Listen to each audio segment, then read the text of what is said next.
Shalom, selamat pagi pemirsa SBO TV, Bincang Santai Solusi Rohani, sebuah program yang mendampingi kita di dalam menghadapi pergumulan hidup sehari-hari, karena program ini di dalamnya dibahas bagaimana kita menghadapi pergumulan hidup karena ada solusi-solusi praktis yang diperbincangkan di program ini. Bersama saya Walden. Shalom dan selamat pagi pemirsa SBO TV. Tuhan Yesus memberkati Anda semuanya. Iya, dan pemirsa, pagi ini kita akan membahas satu topik dan kita langsung ngobrol dengan narasumber. Shalom, selamat pagi Pak James. Shalom, Silakan duduk. Hari ini kita bahas topik apa ini? Hari ini kita akan bahas satu topik tentang luka batin. Luka batin. Iya. Ya, mengapa tertarik mengangkat topik perbincangan ini? Karena ternyata banyak di sekeliling kita banyak terjadi orang-orang yang alami seperti itu. Alami luka batin. Iya. Ya, dan karena luka batin yang begitu lama dan begitu dalam, begitu parah, itu ternyata mengganggu masa depan seseorang. Pengaruhnya itu jangka panjang, Pak James. Pengaruhnya panjang sekali dan menyedihkan sekali. Jadi hari ini kita akan angkat satu topik yang menarik ini, supaya setiap pemirsa yang pernah alami luka batin dalam hidupnya, melalui perbincangan kita mereka bisa disembuhkan. Oke. Gitu, Iya, dan yang biasanya menderita luka batin ini apakah biasanya kan ibu-ibu, wanita, apakah pria termasuk juga golongan usia, remaja, anak-anak, atau hanya kalangan tertentu, Pak? Semua kalangan, Walden. Semua ya? Semua kalangan. Jadi nggak peduli cowok, cewek, nggak peduli tua, muda, nggak Apapun peduli profesinya. profesi apapun, ternyata iblis membuat kenyataan seperti itu dan merusak batin seseorang dengan luka-luka yang terjadi itu. Ya, sebelum saya menanyakan tanda-tanda orang yang luka batin, sebenarnya penyebabnya itu apa saja? Apa hanya karena dilukai atau bagaimana? Ya, penyebabnya itu bisa karena masa lalu ya. Jadi masa lalu yang kelam. Tiap orang itu kan punya latar belakang sendiri-sendiri. Iya. Ya, jadi dari keluarga broken home mungkin. Melihat ayah ibu bertengkar, Ayah ibu bercerai, mereka harus ikut salah satu orang tua dari ayah atau ibu, atau yang lebih ekstrim lagi mereka ikut nenek, mereka ikut tantenya, omnya, begitu seperti itu, dan perlakuan mereka dan diperlakukan dengan kasar, ya, buruk, macam-macam, pelecehan, itu masuk di sana, Pak ya? Masuk semua. Menjadi penyebab. Jadi itu bisa menjadi penyebab perlakuan seseorang lah, maksud saya tuh. Jadi ada anak yang luka batin karena dia mengalami di waktu TK atau SD waktu mereka kecil, anak ini kecil, itu apa itu namanya, guru mereka memperlakukan guru mereka memperlakukan dengan keras. Bukan saja di lingkungan keluarga ya? Bukan. Di lingkungan sosial, pergaulan, termasuk di sekolah, dini sekali ya? Itu bisa ya? Dan saya orangnya, Walden.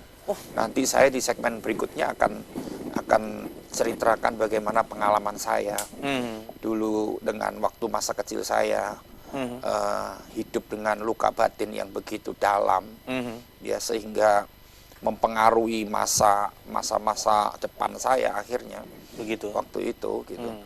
Oke, iya, jadi penyebabnya itu luas, lingkungan keluarga, lalu kemudian bisa saja lingkungan pergaulan, dan kalau di dalam rumah tangga berarti suami atau istri, orang tua, jadi artinya mertua, begini, nggak harus broken home ya. Jadi jadi anak yang ada dalam keluarga itu kadang-kadang memiliki papa yang keras, ya, papa yang otoriter, begitu, cara mendidiknya diktator, pemarah gitu, atau ibu yang seperti itu. Nah, ada ya, bukan cuma ayah ya. Kan, jadi itu akan mempengaruhi seseorang anak itu. Iya, dan kalau bicara tentang akibat yang dialami oleh orang yang mendapatkan perlakuan-perlakuan yang melukai batinnya secara menahun begitu, itu apa saja, Pak? Wah, kalau bicara akibat nanti saja itu, ya, karena panjang itu. Di segmen Cara berikutnya berpikir, kita iya. akan bicarakan. Saya masih punya waktu untuk menggali. Dan kemudian, apakah pertobatan seseorang, Pak James, ketika dia jumpa dengan Tuhan itu langsung orang tersebut mengalami yang namanya pemulihan dari luka batin secara otomatis, atau ada proses, ada hal yang harus dimengerti dan dilakukan? Ternyata banyak orang yang sudah Kristen. ada di dalam Tuhan, Kristen, percaya Yesus, tapi mereka belum sembuh sampai berpuluh-puluh tahun belum sembuh, belum. Iya, jadi itu tidak sembuh secara otomatis. Nggak Walaupun secara kita sudah otomatis. dibaptis, sudah di dalam Nggak, Tuhan. iya. Karena itu kan sembuh secara perjalanan otomatis. hidup, Pak ya, sejarah kehidupan yang Itu- menoreh luka, istilahnya begitu.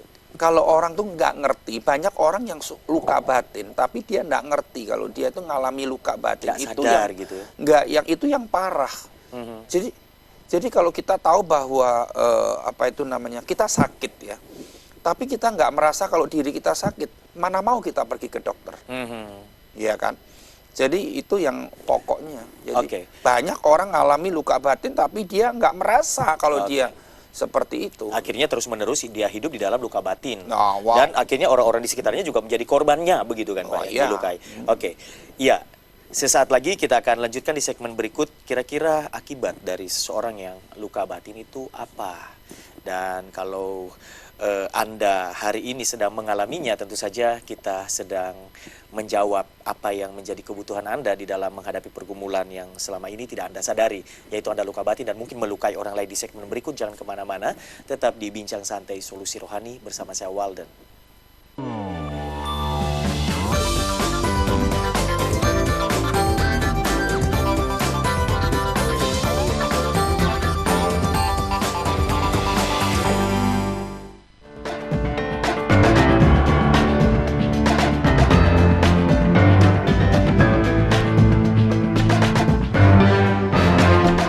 Hi everyone, now you are watching SBO Basketball. 30 menit ke depan, tim SBO Basketball akan memberikan catatan yang tentunya 100% basket.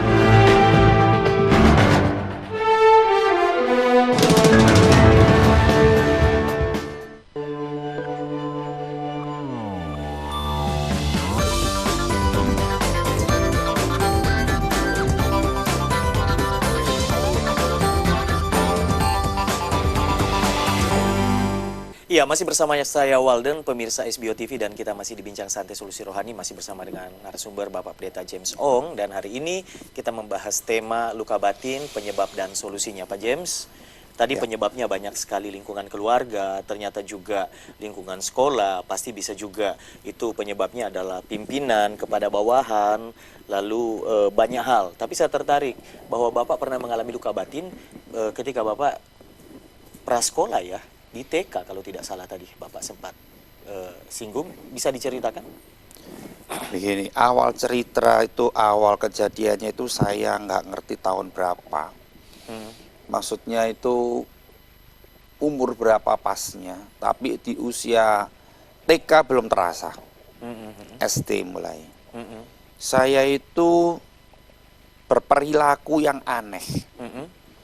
Di SD itu saya mulai merasakan bahwa perilaku saya ini nggak seperti anak teman-teman saya yang lain. Berontak. Bukan, saya itu menarik diri, gitu ya. Jadi Introvert gitu, saya diam introvert, gitu. saya bukan ekstrovert. Saya justru suruh ke dalam, justru memukul ke dalam. Jadi saya ini merasa diri saya ini punya kekurangan yang sangat dalam, sangat minder gitu, Pak ya? sangat minder.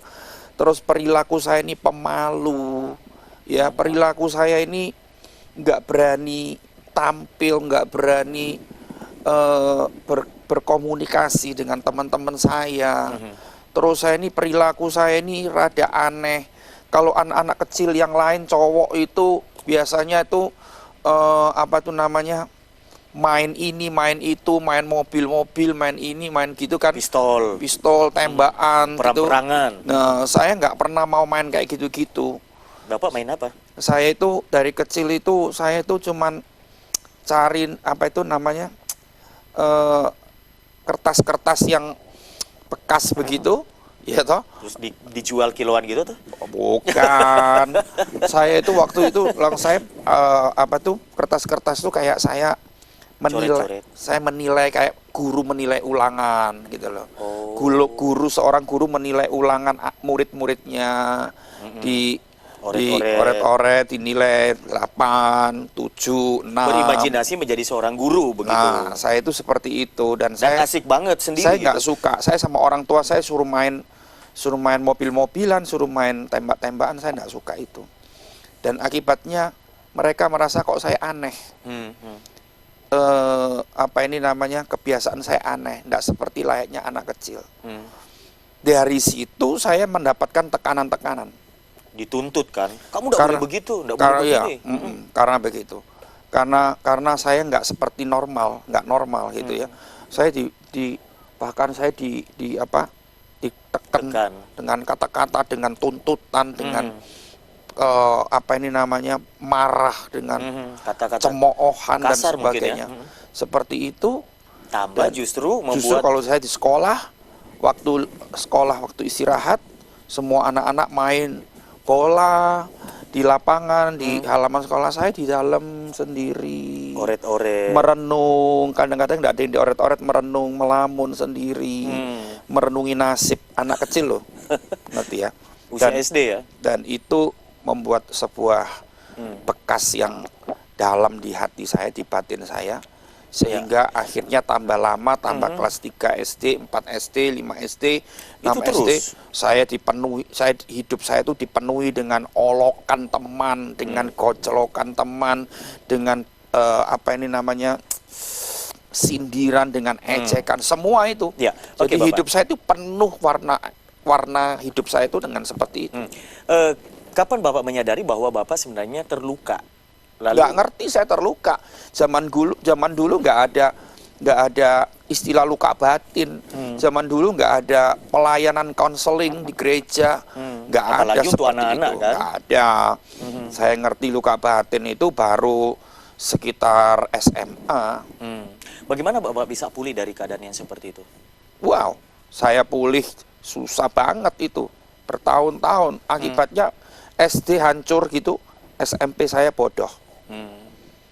SD saya 6 tahun itu masa kelam saya, masa ejekan, masa cemoohan, Penuh dengan penderitaan membuat pasti ya? saya dari orang tua, dari keluarga, dari sekolah, dari semuanya, guru-guru saya juga seperti itu. Akibatnya SD saya unggul sebetulnya. SMP saya jatuh, jadi seorang murid yang paling bodoh, Tidak berprestasi ya? nggak ada prestasi sama sekali. Saya nggak bisa apa-apa. Apa yang diajarkan guru tuh nggak pernah saya bisa masuk ke otak saya. Sampai pun waktu SMP itu kan diajar, misalkan Walden diajar basket ya, dribble, diajar taruh bola di keranjang. Ya. Itu saya nggak bisa nangkep. Saya kayak buntu otak saya ini. Dan ditertawakan pasti. Tertawakan. Jadi kalau ujian olahraga misalkan gini-gini, saya nggak bisa apa-apa, ketawa semua mereka. Justru saya tambah luka. begitu. Wow. Parah banget itu sudah. Itu berjalan sampai usia berapa, Pak? Itu berjalan Sampai sekarang? sampai usia Enggak kan? sampai usia kira-kira SMA lah. SMA. Tentu saya sangat tertarik dan juga pemirsa sangat tertarik bagaimana Anda bisa menang atas situasi yang sangat menekan, yaitu luka batin yang terus dari tahun ke tahun yang dialami oleh Anda. Di segmen berikut ya, Pak James, kita akan bahas itu dan pemirsa jangan kemana-mana. Saya akan membahas solusi atas luka batin di segmen berikut, tetap di Bincang Santai Solusi Rohani.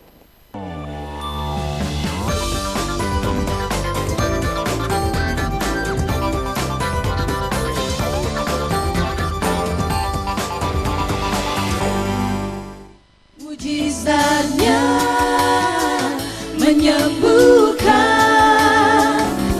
alasanku melakukan segala perkara. Marilah kita memberi dunia teladan Kristus di dalam kita. Dengan segenap hatiku, dengan segenap jiwaku.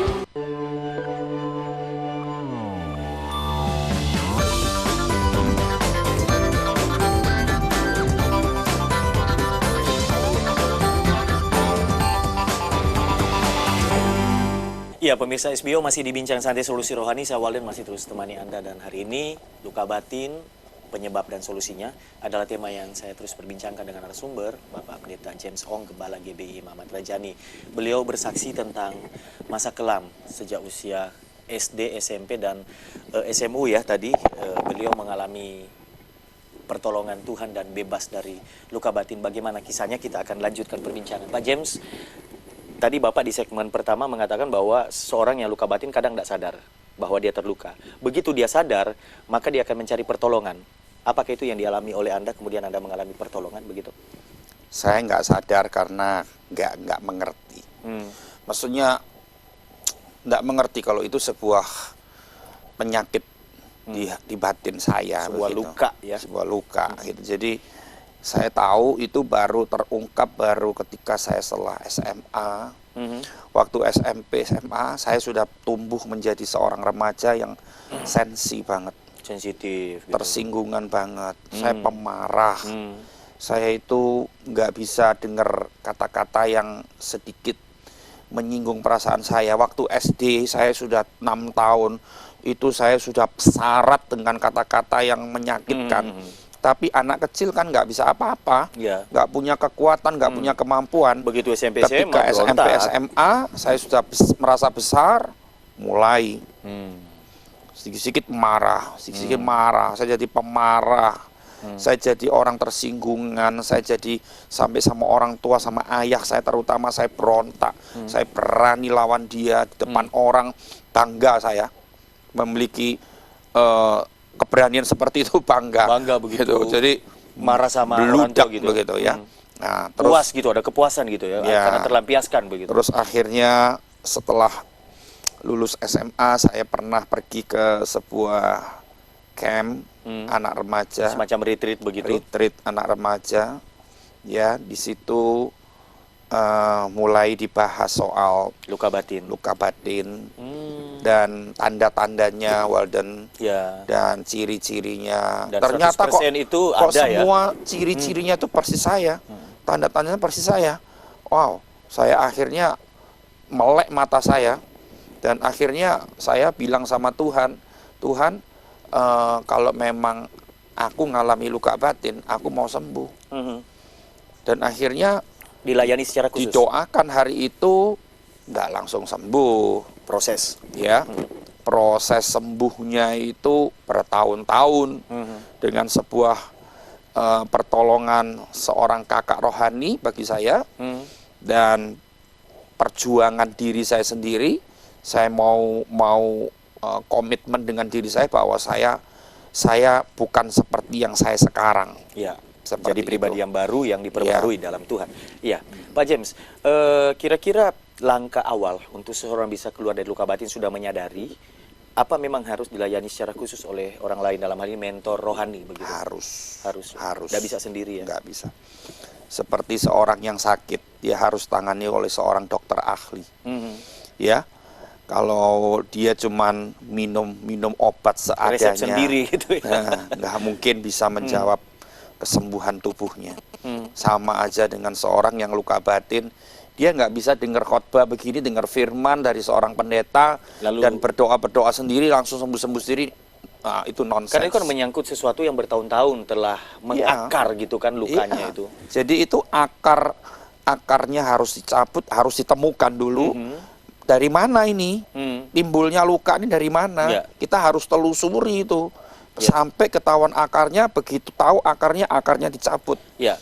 Kamu tahu kalau sebuah tanaman kita cuman pangkas di permukaan Dia aja, tumbuh lagi. dia akan tumbuh lagi. Tapi kalau kita cabut sampai seakar-akarnya, Ya, mati. tuntas ya. Oke, jadi penelusuran kepada akar. Lalu ketika ditemukan, katakanlah penyebabnya ini adalah masa kecil orang tua memperlakukan seperti ini. Berarti harus diadakan rekonsiliasi, semacam perdamaian begitu dengan orang Ya. tua, begitu Pak? Ya, itu zaman waktu saya ikut mengalami pemulihan itu, orang tua saya kan seorang hamba Tuhan. Ya. Ya, akhirnya dia dihubungin oleh kakak rohani saya untuk Pemulihan ya. pemulihan dan untuk mereka sebagai orang tua yang sudah dewasa rohani lebih dari saya, mereka punya inisiatif untuk pemberesan dengan saya, Mendekati melakukan Bapak, pemberesan. ngobrol. Dan intinya begini, dia harus melakukan sebuah tindakan, dia merangkul saya, Minta maaf. peluk saya, dia minta maaf, dia bilang ini dan bilang itu. Lah itu sebuah proses kesembuhan. Saya mulai sembuh, saya mulai Pelan-pelan. sembuh. Tapi tidak langsung, saya masih punya kepahitan dengan dia. Gitu. Orang dengar, orang yang luka batin, kalau nggak disembuhkan dia akan cenderung untuk melukai orang lain. Kalau kamu sebagai cowok gitu ya, kamu luka batin, kamu mau kawin sama cewek, kamu belum sembuh, nanti dalam pernikahan kamu akan melukai istrimu dan keluargamu akan pasti akan ribut terus dan Sebaliknya akan begitu ya. ya, Wanita sama. yang sama saja Sama. akan melukai. Orang yang terluka akan cenderung untuk melukai pihak yang lain. Satu-satunya Pasangannya. cara adalah harus sembuh, maka kita menjadi Sembuh. berkat dan Makanya membawa kalau damai. begitu ya, makanya kalau saya di pelayanan saya untuk mempersiapkan seorang mau menikah, pasangan menikah, bukan cuma di konseling begini, tapi harus dicari itu loh, ada enggak luka batin. Nah, itu harus sembuhkan dulu, nggak Oke. bisa. Iya, baiklah, sangat menarik ya pemirsa. Apakah Anda sedang di posisi seperti yang pernah dialami oleh narasumber saya, Bapak Pendeta James Ong? Luka batin, karena orang luka batin cenderung melukai yang lainnya. Dan sementara kita punya tugas untuk menjadi berkat dan membawa damai. Bagaimana kita bisa bawa damai kalau selalu melukai orang? Mungkin tanpa sadar dan kita tidak mau, tapi itu bawaan karena memang luka dari dalam. Nanti kan masih ada satu segmen di perbincangan luka batin, penyebab dan solusinya. Saya akan kembali sesaat lagi.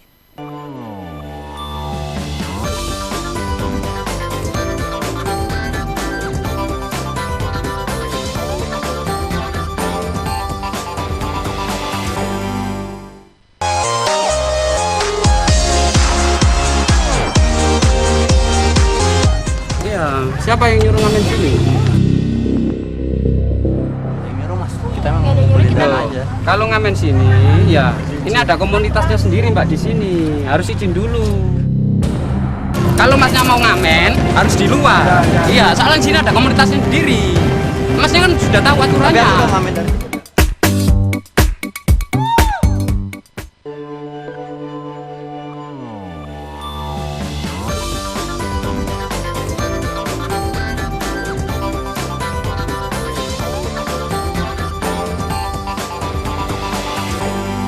Iya, pemirsa SBO, tanpa terasa kita ada di segmen terakhir untuk bincang santai solusi rohani saya Walden, masih bersama narasumber Bapak Pendeta James Ong. Luka batin, penyebab dan solusinya adalah tema yang memberkati kita hari ini. Dan Pak James, setelah seseorang sadar lalu kemudian dia dilayani oleh seorang hamba Tuhan dan dia punya mentor, itu kan proses ya penyembuhan. Bapak tadi katakan tidak 100% langsung begitu, itu berproses. Nah, dalam berproses ini apa yang perlu diperhatikan supaya sungguh-sungguh kita pulih dari luka batin kita? Jadi artinya begini, mentor kita, kakak rohani saya dulu, itu akan mengasihi saya. Jadi dia bukan cuma ngajarin firman begitu aja.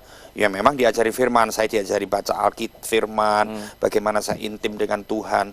Tapi saya melihat dia memulihkan hati saya itu dengan sebuah Sikapnya. sikap kasihnya dia, dengan kasihnya dia bawa saya, angkat saya dengan satu kata-kata, misalkan kamu bisa ini.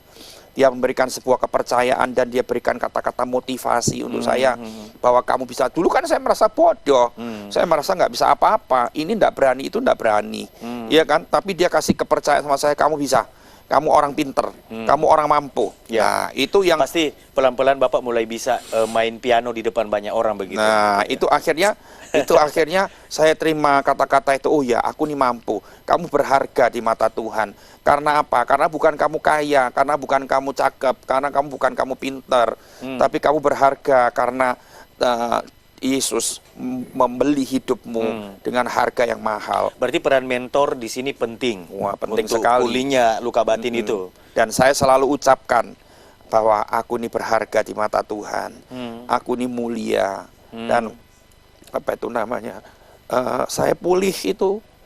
Saya pulih, terus pulih, dan saya alami itu sebuah pemulihan. Dan saya pernah katakan terus sepanjang hari, saya katakan bahwa aku bukan orang yang bodoh, aku bukan orang yang enggak bisa apa-apa. Aku orang yang berharga, aku orang yang bisa melakukan ini dan itu. Dan itu akhirnya itu akhirnya mulai membangun sebuah mental yang baru, sebuah kepercayaan diri yang baru. Oke, peran mentor. Tapi secara pribadi Bapak, hubungan kita dengan Tuhan itu apakah memang harus betul-betul juga dibangun untuk menunjang apa yang dilakukan oleh mentor tadi? Ya, itu tentunya. Itu kan Ada makanya gitu kan. mentor kita kan harus ajar kita kan untuk intim dengan Tuhan, untuk bersatu dengan firman setiap hari, merenungkan firman. Dari situ kita punya kekuatan untuk membangun diri. Iya.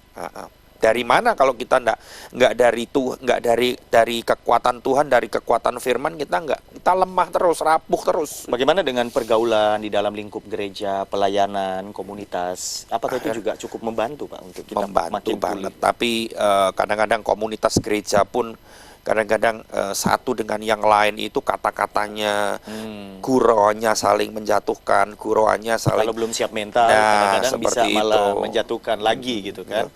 Tapi ya puji Tuhan Walden, saya sampai hari ini hidup saya mengalami pemulihan, ya terus menerus sampai sempurna 100% mungkin belum ya, nggak ada manusia sempurna. Tapi akhirnya saya bisa melayani Tuhan, saya bisa dipercayain sebuah jemaat dengan jumlah orang yang ratusan orang, dan saya bisa menggembalakan mereka dengan berbagai macam watak, dan wow, itu kalau harus siap itu untuk. Betul. Nah, Jadi tapi itu bukti bahwa Anda sudah sembuh dari luka batin dan kemudian bisa menjadi berkat, tidak melukai jemaat. Kalau masih luka menggembalakan, luka semua jemaatnya, Pak. lari semua. Iya, baik. Waktu kita habis dan kita akan berdoa, tetapi ada nomor konseling ya yang dari tadi terus ditayangkan. Anda yang membutuhkan pelayanan konseling untuk luka batin bisa menghubungi nomor-nomor itu. Pak James, waktunya habis, kita akan berdoa. Silakan. Oke. Aku berdoa untuk semua pemirsa SBO Tuhan yang mengalami pengalaman-pengalaman yang menyakitkan seperti hamba-Mu pernah alami beberapa puluh tahun yang lalu.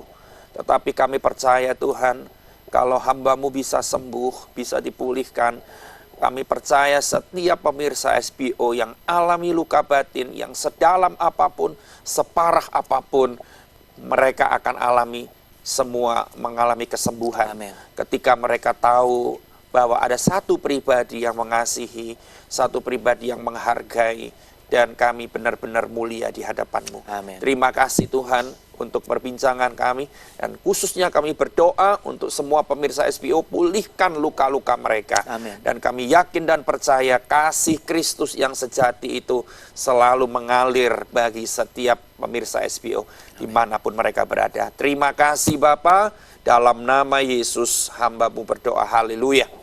Amin. Amin. Pak James, terima kasih untuk kesempatan pagi hari ini. Sukses, Tuhan Yesus memberkati. Berkati. Iya, bincang santai solusi rohani selalu kehabisan waktu karena topiknya menarik dan banyak hal yang mau digali. Tetapi saya percaya program ini akan terus memberkati kita dan kita akan jumpa di waktu mendatang. Saya Walden pamit, Tuhan Yesus memberkati.